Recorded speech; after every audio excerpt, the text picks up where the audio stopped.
Amen. Voilà, alors ce matin, j'ai pas prévu un long message. Et ça tombe bien parce que nous remarquons que c'est de plus en plus difficile d'avoir l'attention. C'est de plus en plus difficile de dire à une personne, tu vas écouter pendant 1 heure, il y a des ados, et cours au collège, c'est difficile. Moi, je me rappelle qu'à l'époque, je m'endormais littéralement sur la table et pour ne pas m'endormir, je devais me mettre au premier rang. Et quand j'étais au premier rang, là, du coup, je ne pouvais plus m'endormir. Le prof me regardait et j'étais un peu plus attentif. Et ce matin, j'aimerais que le message soit court, mais par la grâce de Dieu, percutant. Parce que, encore une fois, chaque dimanche, nous nous réunissons. Pour certains, chaque mardi et même chaque vendredi, il y a là beaucoup de réunions pendant lesquelles la parole de Dieu est prêchée. Et pourtant, si elle est prêchée autant de fois, est-ce que forcément, à chaque fois, nous arrivons à la retenir et est-ce qu'elle nous change? J'aimerais ce matin que le message soit court, mais que votre attention soit pleinement ici, sur ce moment, et que vous reteniez le peu de choses qui va être dit. Et j'aimerais faire rapidement un enseignement sur ce qu'on appelle la doctrine de l'adoption. Le fait qu'on a été adopté par Dieu. Ça va, c'est pas trop compliqué, la doctrine de l'adoption. Et on va prendre un verset, on va en prendre plusieurs ce matin. Ils seront affichés. Alors peut-être que vous n'aurez peut-être pas le temps d'ouvrir à chaque fois la Bible, mais notez-le sur votre téléphone ou sur un papier. On va commencer par Éphésiens au chapitre 1 et versets 4 à 6. En lui, Dieu nous a élus avant la fondation du monde pour que nous soyons saints et irréprochables, irrépréhensibles devant lui, nous ayant prédestinés dans son amour à être ses enfants d'adoption par Jésus-Christ, selon le bon plaisir de sa volonté. Amen. Une autre version dit, dans son amour, il nous a prédestinés à être ses enfants adoptifs par Jésus-Christ. C'est ce qu'il a voulu dans sa bienveillance pour que nous célébrions la gloire de sa grâce dont il nous a comblés dans le bien-aimé. C'est beau quand même. Est-ce que euh, on a l'habitude, nous, de parler de la sainteté, du parler du péché, de sa puissance et du fait qu'il faut s'en défaire. Et ça, c'est bien. Mais est-ce que nous avons conscience que nous ne sommes pas seuls dans cette affaire-là? Nous ne sommes pas seuls dans cette direction d'être conduits dans la sanctification. Nous ne sommes pas seuls pour lutter face au péché. Nous ne sommes pas seuls dans notre quotidien.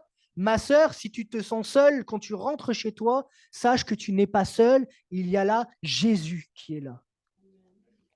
Et c'est tout simple ce que je vais nous rappeler. Jésus, lorsqu'il va enseigner ses disciples à prier, il va commencer par notre Père. Notre Père. Dieu doit être considéré comme un véritable Père. Pas le Père que certains d'entre nous a eu la possibilité d'avoir, pas celui qui est parti de la maison. Moi, ça a été le cas pour ma part. Le papa est parti, j'avais 3 ans et finalement, je l'ai peu connu. Et lorsque je l'ai revu des années après, c'était au cimetière. Et je n'ai pas eu l'occasion d'avoir un papa. Et puis, s'il avait été là, c'est à coup sûr qu'il n'aurait pas été le père parfait. Parce que qui est parfait? Nous avons tous nos failles, nous sommes tous pécheurs, Et en tant que parent, je le découvre moi-même, je suis loin d'être parfait. Je suis loin d'être parfait. Je suis plein de manquements. Parfois, les enfants voudraient de l'attention et je ne suis pas capable de leur en donner à ce moment-là. Ils ont des attentes et je ne suis pas capable d'y répondre. Ils veulent apprendre des choses en se tenant à côté de moi et parfois, je n'ai pas le temps. Parfois, je vais crier parce que je suis stressé. Alors, je vais crier sans raison. C'est le petit qui va recevoir. Je le dis comme cela pour un peu rigoler, mais c'est la réalité. En tant que parents, nous devons aspirer à la perfection pour nos enfants, mais nous n'atteindrons jamais la perfection de Jésus-Christ. Mais nous devons y aspirer. Mais le Père que nous avons en Dieu, lui, est parfait. Et moi qui n'ai pas eu l'occasion de connaître véritablement mon Père dans la chair, je sais que j'ai un Père céleste qui est là, qui veille sur moi, qui me conduit tout le long du jour, qui m'enseigne. Lui, il a le temps pour moi. Lui, il ne me décevra pas. Lui, il est bon. Si ce matin, tu pouvais comprendre que tu as un Père, bien plus que des mots, mais une vie de proximité avec lui. Tu n'es pas seul dans le combat. Dans la Bible, le mot adoption veut dire littéralement établir un fils adoptif. Auparavant, je n'étais pas son fils, mais maintenant, je le suis. Auparavant, tu n'étais pas sa fille, mais maintenant, tu l'es. Dans la nouvelle naissance, on reçoit la nature du Fils de Dieu. On reçoit sa nature. On devient capable de lutter contre le péché.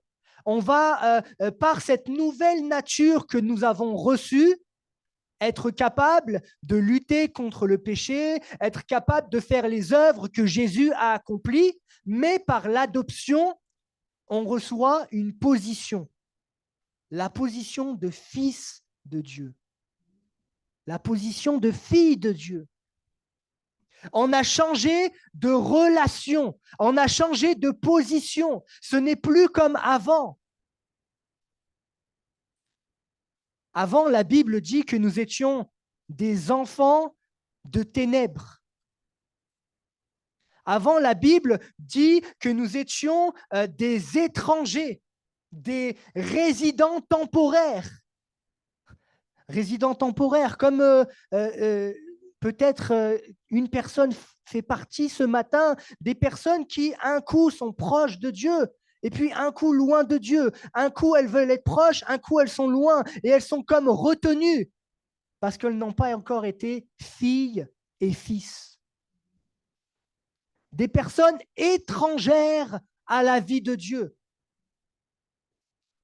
Mais la Bible dit, ainsi donc, vous n'êtes plus des étrangers ni des résidents temporaires. Vous êtes au contraire concitoyens des saints, membres de la famille de Dieu. Ainsi donc, vous n'êtes plus des étrangers ni des gens du dehors, mais vous êtes concitoyens des saints, gens de la maison de Dieu. En Dieu, tu trouves ton Père. Et également dans la famille de Dieu, tu trouves ta famille. Tu n'es pas seul. Tu n'es pas sans recours. Souvent, lorsque nous n'avons pas Christ, et parfois même lorsqu'on l'a, on a peur de l'avenir. Moi, j'ai pris peur là, ce mois. Il était le 7 ou le 8 du mois et j'étais déjà, il restait 30 € sur le compte, quelque chose comme ça. J'ai dit, Seigneur, ta grâce. Mais je ne suis pas sans recours, c'est pas comme avant. J'ai plus peur. Qu'est-ce que va me faire un compte en banque dans le rouge? Qu'est-ce que va me faire même celui qui me considère comme son ennemi? Qu'est-ce que va me faire les hommes, la société qui a tiré vers le mal, etc., si j'ai le Fils de Dieu? Je ne suis pas n'importe qui. Pas que je sois grand moi, mais mon Père, lui, il est le Dieu Tout-Puissant. Et j'ai pas peur, parce qu'il y a papa qui est là pour me protéger. Il y a un papa qui est là et qui est fidèle. Il ne m'abandonnera pas. Il sera toujours présent. J'ai été adopté. Vous savez, l'amour qu'un père qui a adopté un enfant ressent, il est encore plus grand, si je peux m'exprimer comme cela, que celui qui l'a eu par, on va dire, l'action naturelle. Parce qu'il a choisi encore plus. Il a dit, voilà, je n'ai peut-être pas eu la possibilité d'avoir un fils de telle ou de telle manière, mais j'irai. Et cet enfant, j'en ferai un fils. Et la construction de cette relation se fait petit à petit. Et je suis au bénéfice de ce père. Il était un inconnu pour moi. Je ne le connaissais pas il y a quelques années de cela, mais petit à petit se tissent des liens et je comprends que oui, il est mon père. Et c'est bien plus glorieux que mon père dans la chair, parce que lui, il va m'aider, parce que lui, il sera là, parce que lui, il m'accompagne, parce que lui, il me montre les choses telles qu'elles sont dans la vérité. Alors si nous sommes devenus des fils, des filles, ce n'est pas à cause de nos mérites, ce n'est pas à cause de nos choix, de notre dignité, mais c'est parce que Dieu le Père nous aime. Il est amour, profondément amour. Et c'est pour cela que nous sommes devenus enfants de Dieu. La source de l'adoption, c'est la grâce de Dieu, une faveur imméritée. Dieu ne me doit rien. Ce n'est pas moi qui, par mes œuvres, par un bon comportement, va être sauvé et va être capable de devenir enfant de Dieu. Mais tout n'est que grâce, parce que la Bible dit que nous sommes tous des pécheurs, que nous sommes tous incapables de faire le bien, qu'on est constamment attirés vers le mal. Vous savez qui est le père du mensonge? C'est Satan. Et la Bible déclare que pendant ce temps-là où nous n'étions pas à Christ, finalement, sans le savoir la plupart du temps, notre Père était le diable. Et cette action formidable qui a été accomplie à la croix lorsque nous plaçons notre foi en Jésus-Christ, c'est que nous a fait passer d'un royaume à un autre, des ténèbres à son admirable lumière. Nous étions des étrangers et nous sommes des gens de la maison de Dieu, de véritables filles et fils du Très-Haut. Cette filiation se fait sur la base de ce que Jésus est et de ce que Jésus a fait. Et ça, c'est glorieux. Un verset dit, voyez de quel amour le Père nous a témoigné pour que nous puissions être appelés enfants de Dieu. Il a fallu qu'il fasse une organisation terrible pour que nous puissions prendre conscience que Dieu nous aime véritablement. Dieu a cherché à parler à l'humanité par différentes manières. Il a parlé par des situations, il a parlé par des prophètes, il a parlé par des jugements, il a parlé par toutes sortes de moyens, des rouleaux, des manuscrits, la parole de Dieu. Et il a fallu que Dieu envoie son Fils unique, Jésus-Christ, mourir sur la croix pour nous démontrer son amour. La croix, certains ont pensé à l'époque que c'était la honte qui avait été jetée sur Jésus. Mais la Bible déclare qu'on ne lui a pas ôté la vie, mais il a donné volontairement, par amour pour nous. Dieu prouve son amour par ce moyen-là. Certains vont dire dans diverses religions, parfois même dans des chansons, certains disent on ira tous au paradis, etc. Plein d'humanisme, ok. Mais la vérité, c'est que Tous les êtres humains ne sont pas fils de Dieu ou filles de Dieu. Tous les êtres humains ne sont pas enfants de Dieu.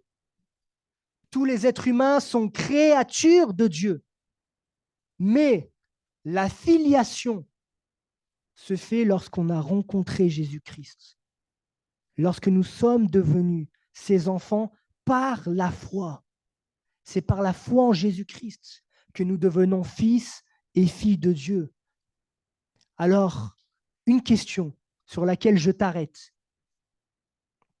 Est-ce que tu as cru en Jésus-Christ? Est-ce que tu as déjà placé ta foi en Jésus-Christ? Est-ce que tu as reconnu que Dieu était bien plus qu'un Dieu lointain comme la religion a bien voulu l'enseigner, mais qu'il est ce Dieu qui veut être proche de toi, un véritable Père? Si tu as cru, alors tu obtiens cette position de fils et de fille dans la famille de Dieu. Vous savez qu'un fils a des droits particuliers. Quand Kylian, mon fils, il est dans la maison, il sait qu'il va venir vers moi et qu'il va pouvoir me demander des choses. Papa, est-ce que je peux regarder la télé? Papa, est-ce que je peux manger ce gâteau ou ce repas, etc. Et puis, comme c'est mon fils et que je l'aime, je vais lui attribuer ces choses.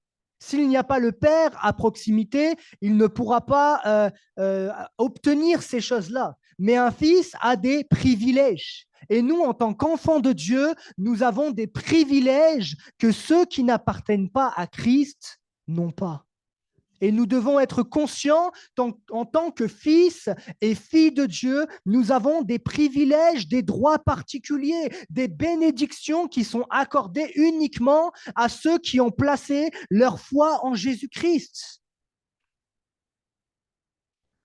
La Bible nous rappelle qu'à l'époque, il y avait des tuteurs, il y avait en fait la loi qui était là comme pour montrer la voie, pour instituer finalement des directives, pour montrer à l'homme qu'il était pécheur. Et cette loi était quelque chose de lourd et pesant à porter. Il était très difficile, voire même impossible de l'appliquer totalement. Il fallait offrir même des animaux en sacrifice, etc. Et les hommes, les femmes revenaient constamment vers cela parce que ce sacrifice n'était aucunement efficace. Mais le sang de Jésus qui a coulé sur la croix, lui, est pleinement efficace. Et nous ne sommes plus sous la tutelle, sous le pédagogue de la loi, parce que nous appartenons à Jésus-Christ. Et la loi de Dieu est là dans nos cœurs. Nous avons ce privilège d'avoir la parole de Dieu, et elle est là pour nous enseigner. Mais nous avons les privilèges d'enfants de Dieu. Nous n'avons plus à faire de bonnes œuvres pour être sauvés. Je pourrais me passer d'être sur l'estrade et d'annoncer un message. Ce n'est pas ça qui fait de moi un enfant de Dieu. Je pourrais me passer d'ouvrir l'église le matin. Les personnes qui sont à l'enseignement à l'école du dimanche pourront se passer de le faire. Ceux qui vont sur le marché évangéliser, pareil, peuvent se passer de le faire. Ce n'est pas par ces moyens-là que nous sommes sauvés, mais c'est la grâce de Jésus-Christ. Ce n'est pas les œuvres qui nous sauvent, mais c'est la foi en Jésus-Christ. Et si nous faisons de bonnes œuvres, ce n'est uniquement par reconnaissance envers le Fils de Dieu qui nous a établis fils et filles. Je le reconnais moi-même, je prends cet exemple de mon enfant parce que ça me parle sur le moment. Il n'est pas obligé, lorsqu'on a fini le repas, de prendre la vaisselle et de la mettre à l'évier. Il n'est pas obligé de suivre même son papa à l'église chaque dimanche, etc. Il n'est pas obligé de m'accompagner et d'essayer de m'imiter sur différentes activités. Mais parce qu'il aime son père, il le fait. Il imite son comportement. Et nous, si nous accomplissons quelque chose, c'est parce que nous sommes reconnaissants envers ce que Jésus a fait. Qui d'autre pouvait le faire? Qui m'a sorti de la boue du péché? Qui m'accompagne dans mes pires difficultés? Qui ne m'abandonne pas alors que parfois j'avais de très bons amis et ils n'ont pas été fidèles. Il y a que Jésus qui était là. Alors, par mimétisme, je vais imiter le comportement de Christ et je vais lui ressembler. Je vais entrer dans cette démarche de sanctification parce que je suis un fils, une fille qui est proche de son papa. Alors, je vais chercher ce qui lui est agréable, ce qui lui plaît. Je vais être au bénéfice de mon Père, protégé sous son aile, tenu caché par lui. Je n'ai plus peur de la mort parce que le royaume appartient à mon Père. Quand je suis malade, je sais que c'est pour un temps et que Dieu reste là et qu'il prend soin de moi parce qu'il est mon Père. La petite était malade cette semaine. Je vous promets, je n'ai pas dormi. Pourquoi? Elle aurait pu se passer de moi, mais le papa, il voulait être à ses côtés. Et je crois que c'est la même chose pour Dieu. La Bible dit qu'il ne sommeille ni ne dort. Et je crois que ça n'est pas sans raison. C'est parce qu'il veut être là pour ses enfants. Celui qui songe à cette proximité qu'il peut y avoir entre un père et son fils voit sa communion avec Dieu grandir. Tout le long du jour, il peut être là avec toi. Qu'importe les situations, il peut être à tes côtés. C'est toute la différence entre un fils et une connaissance lointaine. C'est toute la différence entre ce que la Bible appelle un mercenaire et un fils. La Bible nous dit que les hommes cherchent par les œuvres à, comment dire, accéder au trône du Tout-Puissant, cherchent par les œuvres à se justifier devant Dieu et ils vont agir là comme des mercenaires. En fait, agir avec difficulté par leurs propres moyens dans le but d'avoir quelque chose. La différence avec un fils, c'est que Dieu lui a tout donné. Dieu lui a tout donné. Et c'est par ce moyen-là qu'il est sauvé. Et c'est par ce moyen-là qu'il va agir en tant que fils. Pour finir, pour ne pas être trop long, Dieu va donner une preuve que nous sommes fils et filles. C'est l'Esprit de Dieu. Il va mettre l'Esprit de Dieu, l'Esprit de son Fils dans nos cœurs. Et cet Esprit va rendre témoignage que nous sommes enfants de Dieu. C'est par cet Esprit, dit la parole de Dieu, que nous pouvons nous écrier « Abba, Père ». Dans Galates 4, versets 4 à 7,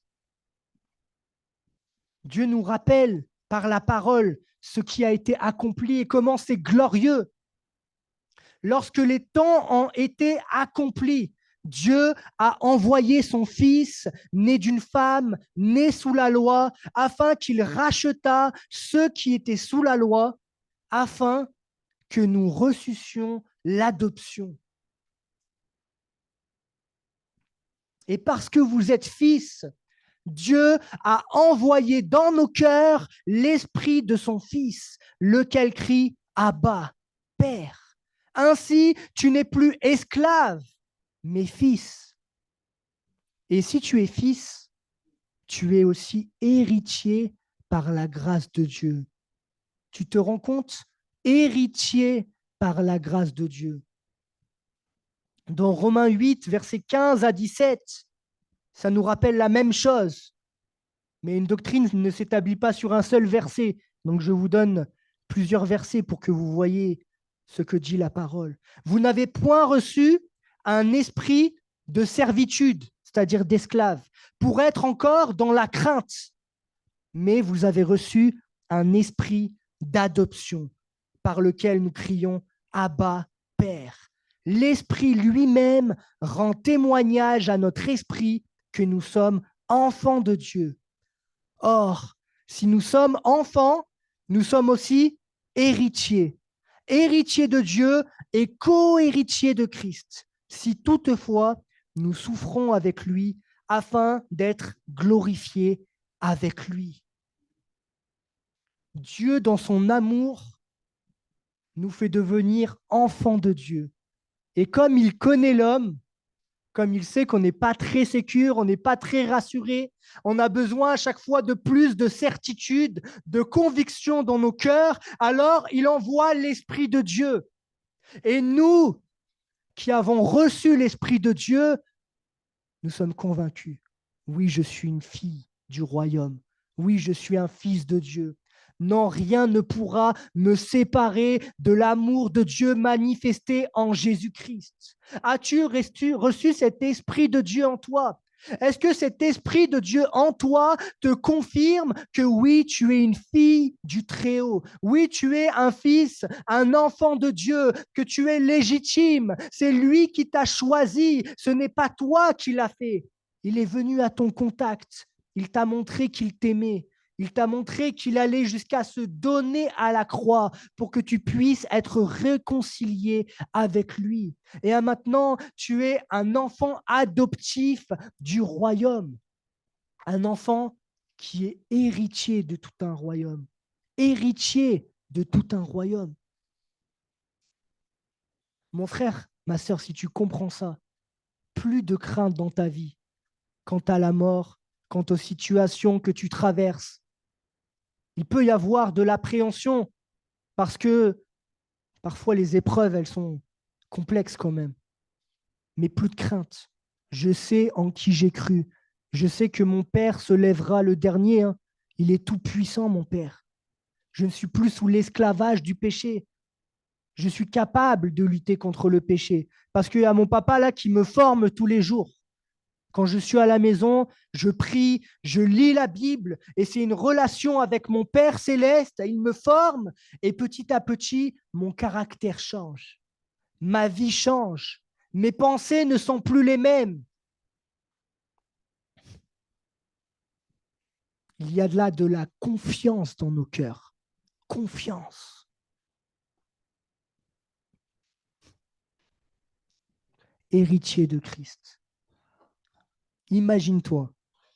En fait, héritier, et je vais conclure avec ça, c'est obtenir par la grâce de Dieu tout ce que Dieu a et tout ce qu'il est. Parfois, je parlais de finances et je dis, mais comment je vais finir et le 7 ou le 8 de mois, il n'y a presque plus rien. Mais qui c'est qui possède les finances par excellence? C'est lui qui détient l'or, qui détient toutes ces choses-là. Qui c'est qui a créé ça? C'est bien mon Père. Donc, il sera capable de subvenir à mes besoins quand même. Il ne va pas, comme un bon père, me donner des choses dont je n'ai pas besoin, c'est sûr.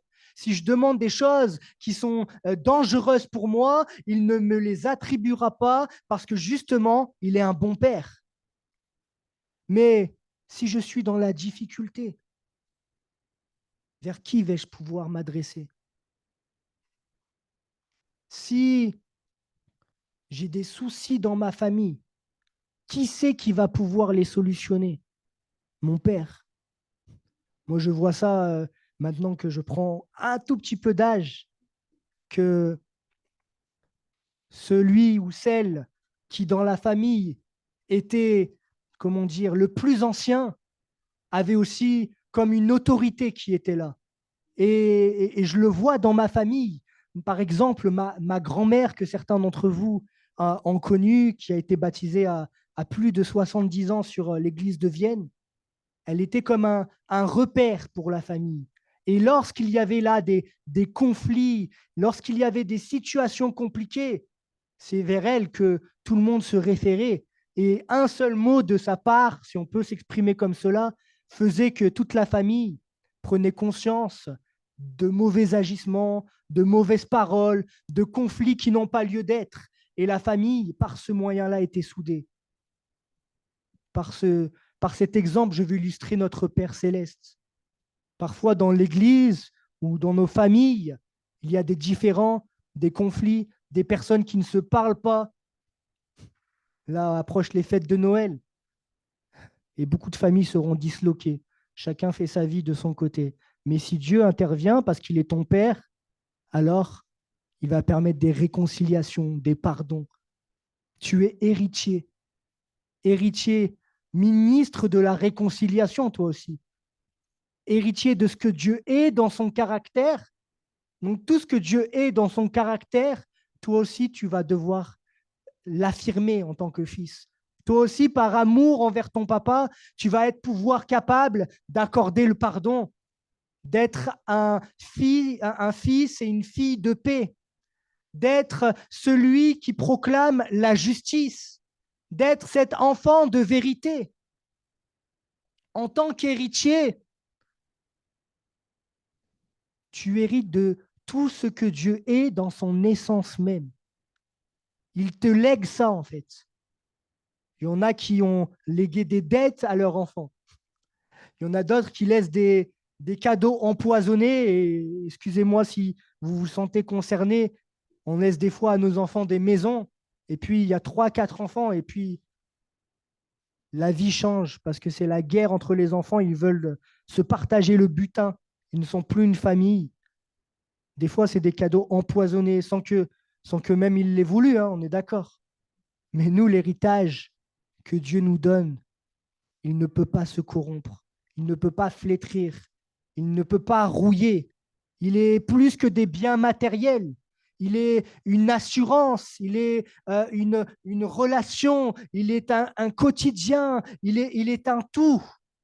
Et j'aimerais que ce matin, pour conclure, nous puissions prier et que chacun à notre échelle, avec le peu que j'ai pu partager, nous puissions prendre conscience ou encore plus prendre conscience que oui, je suis un fils adoptif. Je suis plus qu'un chrétien, comme on nous appelle dans la société. Non, je suis un enfant de Dieu. Je suis un enfant de Dieu. Je suis son proche. Il m'aime véritablement. Seigneur, je te remercie, Seigneur, pour cette possibilité de parler de toi ce matin avec tant de simplicité. Seigneur, parfois on se fatigue en tant que prédicateur, Seigneur, à trouver des sujets complexes, Seigneur Dieu, à faire de longs messages avec des longs discours, Seigneur Dieu. Mais Seigneur, ce que tu as accompli est grandiose, Seigneur, et le résumé en quelques phrases nous est aisé parce que tu as changé nos vies, Seigneur Dieu, et tu l'as fait d'une manière simple que les enfants même peuvent comprendre. Seigneur, tu nous as fait devenir tes enfants. Seigneur, je suis heureux d'être appelé enfant du Très-Haut, être un fils de Dieu. Seigneur, merci parce que Seigneur Dieu, je suis Seigneur Dieu sous ta pédagogie, sous ton enseignement. Seigneur, c'est toi mon maître, celui qui dirige ma vie. Seigneur, merci parce que je ne suis pas seul. Seigneur, moi qui n'ai plus ma maman, Seigneur Dieu, moi qui n'ai pas connu mon père, Seigneur, mais je te connais, Seigneur, et tu es là pour moi. Seigneur, qu'est-ce que ça réjouit mon cœur dans le quotidien. Seigneur, bénis chacun ce matin. Seigneur, ceux qui se sentent seuls, Seigneur, ceux qui sont dans les difficultés, ceux qui n'arrivent pas à lutter, Seigneur Dieu, Seigneur, ceux qui ont besoin de toi, Seigneur, merci de leur rappeler que tu es ce papa qui prend soin d'eux, qui les encourage, les bénit. Seigneur, merci encore pour toutes choses. Que ton nom soit glorifié dans notre famille, dans notre église, Seigneur Dieu, dans nos vies individuellement. Amen. Amen. Amen. Voilà pour le message qui a été apporté ce matin, mais pour ne pas faire une redite, n'oubliez pas que cet après-midi, il y a une réunion d'évangélisation à 15h30. Donc, si vous voulez venir inviter des personnes, n'hésitez pas. Je crois qu'il y a également les cours EPI